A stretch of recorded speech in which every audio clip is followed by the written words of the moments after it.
Salut la gang, bienvenue à Radio B52, Night Train au micro, on part ça. Les États-Unis d'Amérique, nos voisins du Sud, sont en dérapage total, complet, incontrôlé.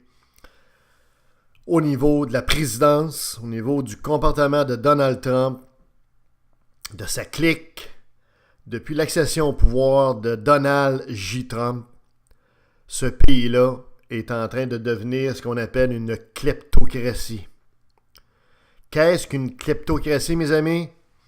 C'est tout simplement un régime politique, un système politique qui est caractérisé par un comportement d'un ou de plusieurs dirigeants qui travaillent dans leur intérêt personnel et qui mettent au plus haut niveau le lobbying, la corruption et leurs intérêts personnels avant ceux du pays qu'ils dirigent. Et c'est de plus en plus ce que les gens constatent du comportement de Donald Trump. Qui aurait dit qu'un jour, la plus grande démocratie du monde, des États-Unis d'Amérique, caractérisée historiquement par la liberté individuelle, la liberté de presse, la liberté tout azimut, un modèle de démocratie deviendrait un jour un régime associé à des petits pays africains qui sont eux aussi caractérisés, appelés des kleptocraties. Pourquoi? Parce que c'est des petits pays avec des dictateurs, ils exploitent du diamant, ils exploitent une matière première, et les fruits, les revenus de ces exploitations-là s'en vont dans les poches du dictateur, comprenez-vous? Fait que lui, il s'installe, on pense dans son palais en or, palais en diamant, puis les gens crèvent de faim. Donc, le régime de Donald Trump est en train de déraper à ce point-là.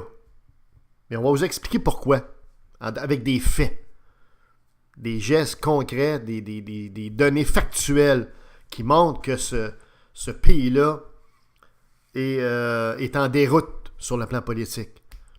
Il n'y a pas une journée qu'il n'y a pas une crise là, avec Donald Trump. Vous le voyez comme nous, dans le fond. Hein? Il tweet n'importe quoi.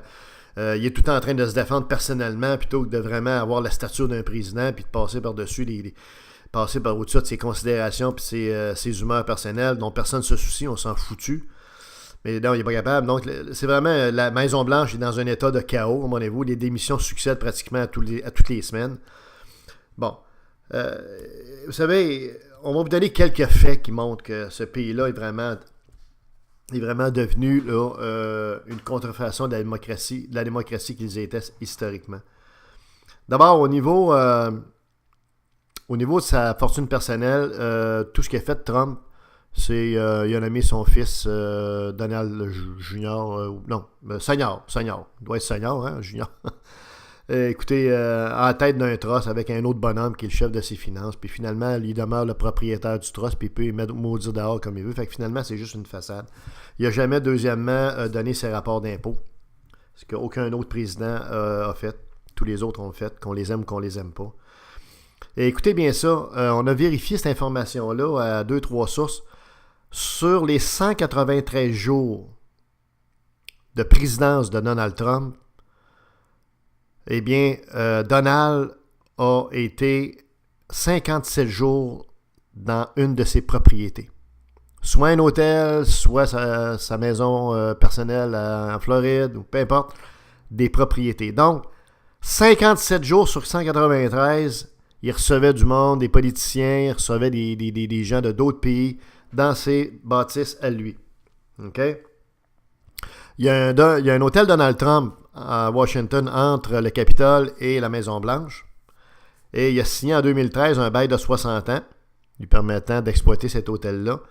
Et il est régulièrement à cet hôtel-là pour faire des réunions politiques.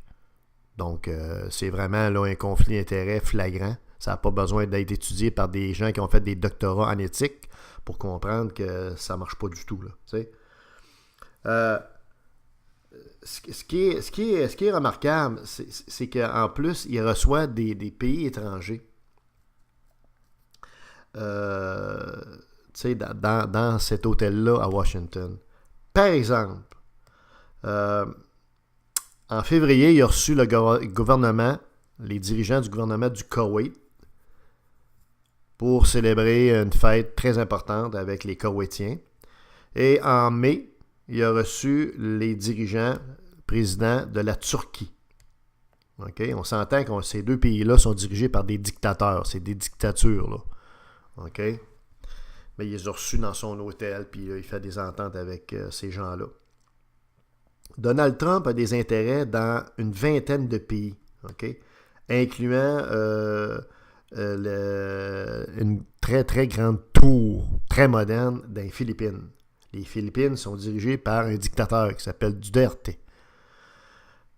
Alors, il y a des golfs en Irlande, en Écosse, il y a un paquet de projets en Inde. Alors, finalement, il y a des intérêts économiques un peu partout dans le monde, tu sais. Et il ne se gêne pas pour aller dans ses propriétés lorsqu'il visite ces pays-là. Ce qui est notable également, c'est que de plus en plus de pays qui faisaient de très très gros meetings politiques dans différents endroits, différents hôtels, différentes bâtisses, qui maintenant les font dans les hôtels appartenant à Donald Trump. Donc, on craint un peu les réactions de Trump si on ne le fait pas dans les bâtisses de Donald Trump. Vous voyez un peu l'idée? Donc, ça spread, là. Donc, on comprend que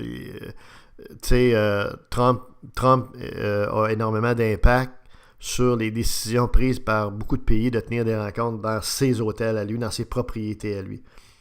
Et ce qui est particulièrement révélateur, comme vous le savez, Trump a passé un règlement pour bannir des États-Unis l'arrivée d'immigrants de plusieurs pays arabes. Mais pas tous les pays arabes. Les pays arabes qui ont été exclus de cette mesure-là sont des pays, évidemment, vous l'aurez deviné, où Trump a des hôtels, des intérêts financiers, ou en tout cas, fait de la business. Ça fait qu'on ne peut pas dire que c'est trop subtil, n'est-ce pas? Hein? Je pense que ça confirme comment est-ce que le bonhomme gère sa business. Parce que c'est pas un pays qui gère. Lui, il gère les États-Unis comme si c'était un parc immobilier. Puis c'est ça sa business. C'est ça qu'il connaît. C'est juste ça qu'il connaît. Sauf que là, il est rendu président d'un pays, des États-Unis. Et il n'a évidemment pas la stature ni le QI pour être capable d'agir intelligemment, correctement, avec la retenue, avec la nuance, puis avec, je dirais, le sens de l'éthique et du devoir qui vient avec cette fonction-là. Il en est incapable. Et vous avez vu également que son fils, Donald Jr., je pense que ça a été confirmé qu'il a rencontré des gens de l'ambassade de Russie pendant la campagne électorale.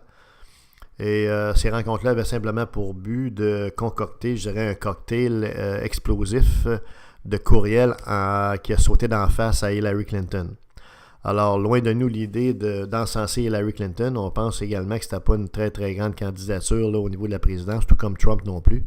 C'était deux candidats très, très, très, très peu édifiants. Mais il reste néanmoins que ça témoigne également de toutes les manœuvres politiques qui est prêt à faire Donald Trump pour arriver à ses fins. Et en bout de ligne, en quelque part dans tout ça, c'est l'image des États-Unis qui écope. Parce que les gens se demandent finalement si le président, lorsqu'il prend une décision, lorsqu'il agit, la prend en fonction de ses intérêts personnels avant de les prendre dans l'intérêt des Américains et du peuple américain et des États-Unis. Et dans plusieurs cas, on voit très bien que ce sont ses intérêts financiers à lui qui prédominent.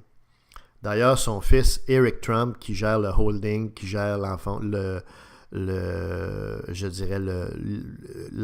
la multinationale milliardaire de Donald Trump, a révélé il y a à peu près un mois et demi au New York Times que la situation financière de l'Empire Trump n'avait jamais été aussi fructueuse et winner. Alors, il n'y a pas de surprise là-dedans. Trump se sert de sa position comme président, comme levier, pour améliorer l'ensemble de ses business à travers le monde. Et c'est même pas fait subtilement. Et il a d'ailleurs dit lui-même, de toute façon, à plusieurs reprises, que finalement, c'était pas important sur ces histoires-là de séparer la politique, de la business, puis de l'éthique, puis c'était de la bullshit. Parce que ce gars-là, finalement, a juste je dirais un set de barèmes ou de valeurs ou je dirais de critères. Et ce sont ceux qui sont les siens. Point à la ligne. Les autres, he doesn't care. Il s'en fout. Complètement. Alors, on est là actuellement. Donc, comprendrez comme moi que c'est pas trop facile parce que si notre voisin du Sud et ses 450 millions sont en dérapage, il y a des chances que le voisin du Nord, qui est nous, en subissons éventuellement les contre-coups. Et on voit également qu'on peut tout de suite entrevoir que les négociations, entre guillemets, négociations, pensez-vous qu'il est possible de négocier avec un personnage aussi singulier que Donald Trump, aussi centré sur lui-même, narcissique, mégalomane que Donald Trump? Pensez-vous qu'il est possible de négocier vraiment avec ce bonhomme-là? Posez la question, c'est y répondre. Mais tout de même, les négociations de l'ALENA entre le Canada, les États-Unis et le Mexique vont débuter à la fin du mois d'août. Alors, on verra un peu comment est-ce que notre kleptomane en chef va se comporter, comment est-ce que ces robots obéissants et serviles vont se comporter dans la négociation. Mais il y a de fortes chances que le Canada et le Mexique claquent la porte puis reviennent chacun dans leur pays parce que, à moins d'une surprise, Trump va simplement négocier dans le sens de ses intérêts personnels, puis c'est tout. Ça va être à prendre ou à laisser, sinon ça va être encore les menaces, les ci, les ça. Alors voilà, qui aurait dit un jour que les États-Unis d'Amérique, cette grande nation historiquement, deviendrait une kleptocratie. Hein, un régime politique dont le mot qui le caractérise commence par un K. OK? Pas grand monde. Ben c'est ça. Ce pays-là est en difficulté. Le pays est en faillite technique. À peu près à tous les 8-10 mois, il doit refinancer sa dette qui est rendue à 22 trillions. Il y a plusieurs États américains, dont le Connecticut, l'Oregon notamment, qui sont en faillite technique également. Donc, les revenus sont très inférieurs aux dépenses depuis plusieurs années. Donc, il y a plusieurs États qui sont en faillite technique. Donc, au-delà des apparences, au-delà des Porsche que vous voyez, des Carrera que vous voyez, au-delà des Maserati que vous voyez quand vous allez en Floride, quand vous allez au-delà de cette façade-là de riches, millionnaires et milliardaires, il y a un pays qui est en grande partie en déclin sur le plan politique et sur le plan économique. Et ce n'est pas une kleptocratie qui va remédier à la situation. Et c'est très dommage pour la classe moyenne américaine, pour les gens qui ont cru surtout dans Donald Trump, qui sont les premiers à souffrir des conséquences de son comportement inadéquat et je dirais négatif à l'égard de la classe moyenne. C'était Radio B52, Night Train au micro.